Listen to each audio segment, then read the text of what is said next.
Chez CBRE, notre approche de la consultance en développement consiste principalement à accompagner les promoteurs actifs en Belgique et à leur fournir des opportunités de développement qui correspondent à leur stratégie. Ces dernières années, la compétition s'est intensifiée parmi les promoteurs immobiliers et le marché a connu une activité soutenue, notamment au niveau du logement et de la logistique. Cette concurrence accrue, couplée aux valeurs de sortie en augmentation, a eu pour conséquence un accroissement drastique des prix des terrains. À Bruxelles, dans les meilleurs quartiers d'affaires par exemple, les valeurs d'incidence foncière peuvent monter jusqu'à 4 000 € du mètre carré.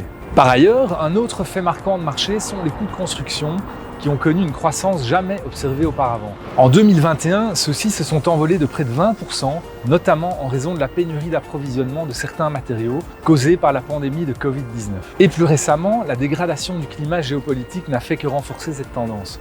Par conséquent, certains promoteurs préfèrent se tourner vers des marchés dans lesquels les valeurs de terrain et de sortie sont plus élevées qu'en Belgique et où l'augmentation des coûts de construction est proportionnellement moins pénalisante sur le projet. D'autre part, la hausse du coût de construction d'un bâtiment est également due au besoin de se conformer aux normes ESG afin d'assurer la durabilité d'un projet immobilier.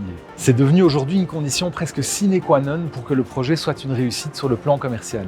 Sur le marché des bureaux, la certification environnementale et l'aspect écologique sont devenus des critères prépondérants pour beaucoup de locataires et permettent de justifier une augmentation de loyer de près de 25%. En 2021, environ 50% de la demande de bureaux à Bruxelles était orientée vers des immeubles neufs sur mesure ou ayant subi une rénovation profonde. Et dans la logistique, ce pourcentage est encore plus élevé en raison de la très faible disponibilité d'espaces existants.